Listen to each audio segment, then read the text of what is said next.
देखिए, ये अनुष्ठान, ये जो चल रहा है, ये साफ साफ दिखा रहा है कि एक इस देश का प्रधानमंत्री है, वो अनुष्ठान में लगा हुआ है, जो कि उसका काम नहीं है। और दूसरी तरफ विपक्षी दल है, वो काम कर रहे हैं जो असल में देश के राजनीतिक दलों का और उसके नेताओं का काम होता है। वो चुनाव की तैयारी कर रहे हैं, वो जनता के मुद्दों पे अपना फोकस बनाए हुए हैं, और उनको चुनाव से पहले भी उठा रहे हैं और आगे भी तैयारी कर रहे हैं उठाने की। उसके अलावा जो चुनाव से संबंधित सीट शेयरिंग है, या जो भी उनके गठबंधन की जो उनके कमिटमेंट्स हैं, वो उनको पूरा कर रहे हैं।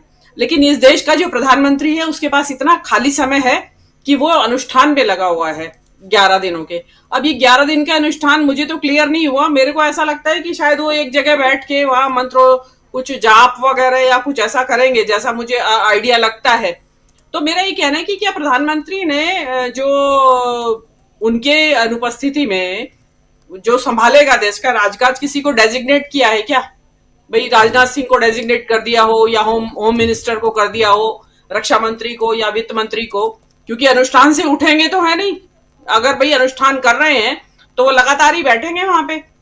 ये और जी। जो प्रधानमंत्री ऑफिस की जो फाइलें हैं, कहा जाता है भी अंबार होता है फाइलों का साइन करने के लिए।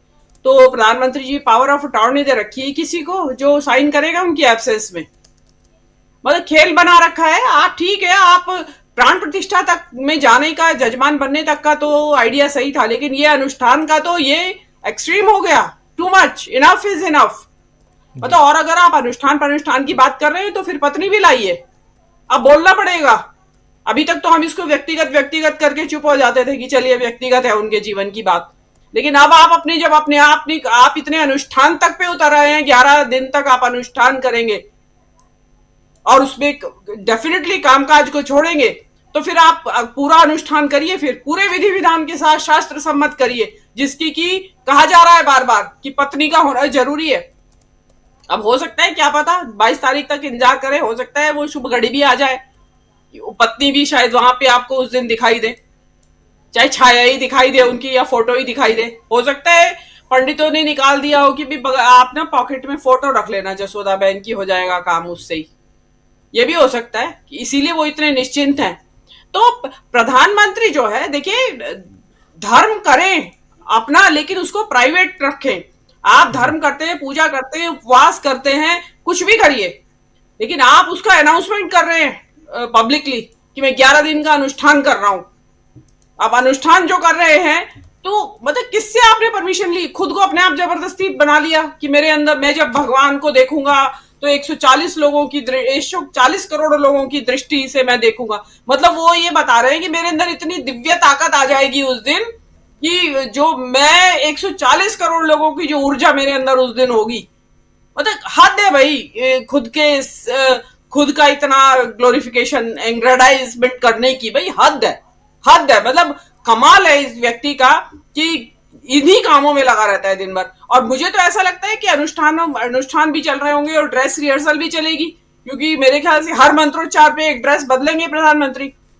तो ये चीजें जो है, ये कोई ज्यादा लंबी चलने वाली नहीं है। और इनके देखा देखी आज देश के चीफ जस्टिस भी लगे हुए हैं, भगवा कपड़े पहन के, धोती कुर्ता पहन के, वो द्वारकाधीश की उसमें गए हैं पूजा अर्चना करने, और उसको बाकायदा एएनआई को इंटरव्यू दे रहे हैं।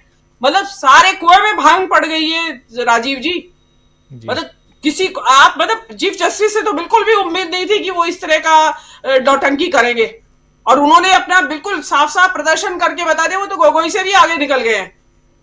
उन्होंने मीनू बता जी। दिया है कि भाई मैं क्या हूं मीनू जी, और क्या लेकिन चाहता हूं। लेकिन लोग सवाल करेंगे कि मीनू जी से ये सवाल होगा कि अगर हमारे देश के चीफ जस्टिस ऑफ इंडिया या प्रधानमंत्री भगवा कपड़ा पहने, पूजा या अनुष्ठान करें, तो इसमें क्या हर्ज है? ये सवाल होगा तो क्या जवाब है?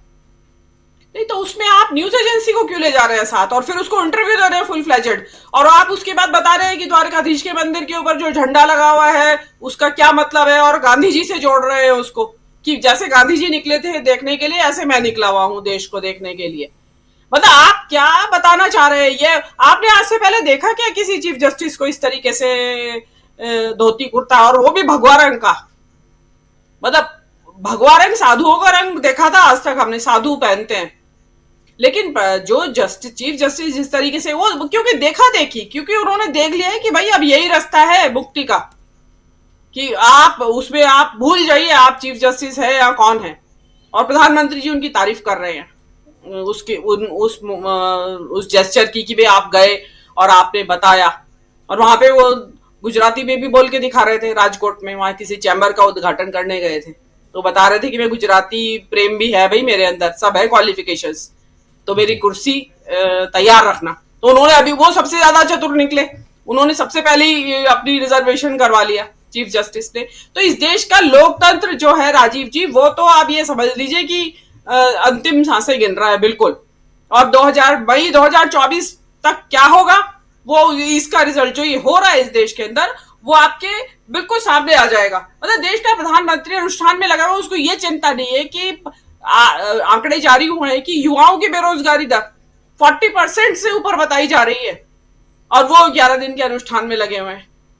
मतलब उनको इस चीज की चिंता नहीं, उनको मालूम है कि मुझे क्या करना है। अंत में वो 5 किलो राशन या कुछ 1000-2000 रुपए का मंथली बांध देंगे उनका, या बाई एनुअल बांध देंगे, जो भी कुछ बांधेंगे, कुछ भी करके, और लोग चुप, क्योंकि लोगों को मालूम है कि उनको वहां लगा देंगे ना, कांवड़ उठाने में लगा देंगे, या झंडे लगाने पे या हनुमान चालीसा पढ़ने में उनकी ड्यूटी लगा दी जाएगी। मुझे तो ऐसा लगता है उसके भी पैसे पेमेंट मिलता होगा इन लोगों को। तो बिल्कुल। जो जो प्रधानमंत्री का काम है राजीव जी, वो प्रधानमंत्री वो काम नहीं कर रहे हैं। और आप और क्या कर रहे थे आप, जो ये विपक्ष का जो आपने पोस्टर दिखाया कि इन्होंने जारी किया कि देखिए ये है रामद्रोही जो वहां नहीं जा रहे हैं, मतलब जैसे पुलिस थाने में लगा रहता है, पोस्टर लगे रहते हैं कि ये है अपराधी, ये है इनामी बदमाश, ये है इनामी चोर डकैत फरार लोगों की तस्वीरें लगी रहती हैं जैसे। मतलब आपने उनको अपराधी घोषित कर दिया है देश के नेताओं को, जो विपक्ष पार्टी के बड़े बड़े नेता हैं, मुख्यमंत्री हैं अपने राज्यों में, अपने जो भूतपूर्व मुख्यमंत्री हैं, प्रदेश अध्यक्ष है, राष्ट्रीय अध्यक्ष है पार्टियों के, राष्ट्रीय पार्टियों के। आप मतलब हिम्मत देखिए, उनकी हिमाकत देखिए। मानहानि का मुकदमा दायर करना चाहिए इनको, कि क्या तरीका है, हम क्या अपराधी, क्या है, हम कौन है, क्या डकैती होगी, क्या हत्या कर दी है हमने, जो आपने इस तरीके के ये पोस्टर जारी कर दिए हमारे नाम से। मतलब शर्म आनी चाहिए। तो अगर जो कोई 22 तारीख को जो नहीं जाएगा वो रामद्रोही है, मतलब देशद्रोही है, और हो सकता है मुकदमा भी चल जाए, हो सकता है। राजीव जी कुछ भरोसा नहीं, जो इनविटेशन जिनको मिला ना जाए तो उनको मुकदमा भी हो सकता है। जी, पोस्टर तो जारी कर ही दी है बीजेपी ने, पोस्टर जारी करके और बता रहे हैं कि पहचानिए राम मंदिर प्रतिष्ठा समारोह के न्योते को ठुकराने वाले सनातन विरोधियों के चेहरे। इंडिया गठबंधन के कुछ नेता जो नहीं जा रहे हैं और ये विरोधी हैं, कैसे हैं सनातन विरोधी, उसके चेहरे पहचानिए, ये पोस्टर जारी करते हुए